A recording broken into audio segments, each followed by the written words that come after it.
तिसरे अपत्य, बेकायदा बांधकामे, अतिक्रमणे अशा कारणांवरून महापालिका प्रशासनाने तब्बल 23 नगरसेवकांना अपात्रतेच्या नोटीस बजावल्या आहेत। त्यात सत्ताधारी भाजपच्या 7 तर विरोधी पक्ष नेत्यांसह MIM पक्षाच्या 16 जणांचा समावेश आहे। यातील अनेकांना 2-3 प्रकारच्या नोटीस बजावण्यात आल्याचं सूत्रांनी सांगितलंय। 2 पेक्षा जास्त अपत्य असणे, अनधिकृत बांधकाम करणे तसेच सरकारी जागेवर अतिक्रमण करणे आदी प्रकरणात तथ्य आढळून आल्यास संबंधित नगरसेवकांचे पद रद्द करण्याची तरतूद आहे।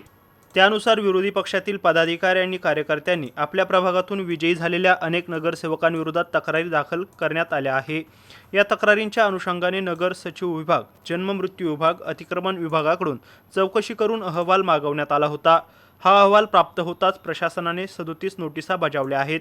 त्यात 23 नगरसेवकांचा समावेश असून भाजपाचे 7 तर MIM पक्षाच्या 16 जणांचा समावेश असल्याचं सूत्रांनी सांगितलंय। अनेकांना तिसरे अपत्य, बेकायदा बांधकामे अशा 2 प्रकारच्या नोटिसा बजावण्यात आल्या असल्याचं सूत्रांनी सांगितलंय। नगरसेवकांना दिलेल्या नोटिसानुसार त्यांना म्हणणे मांडण्याची संधी दिली जाणार आहे। प्रत्येक नगरसेवकाला वेगवेगळी तारीख सुनावणीसाठी देण्यात आली असून आपले म्हणणे कागदपत्रांसह सादर करावे। म्हणणे सादर केले नाही तर एकतर्फी निर्णय घेतला जाईल असं नोटिसीत नमूद करण्यात आलंय। प्राप्त झालेल्या नोटिसांनुसार भाजपाचे गणेश नावंदर, जीव कपाल हिवराळे, MIM पक्षाचे विरोधी पक्षनेते अब्दुल समीर साजिद यांचा समावेश आहे। अब्दुल समीर साजिद यांना 2 नोटिसा बजावण्यात आल्या आहेत।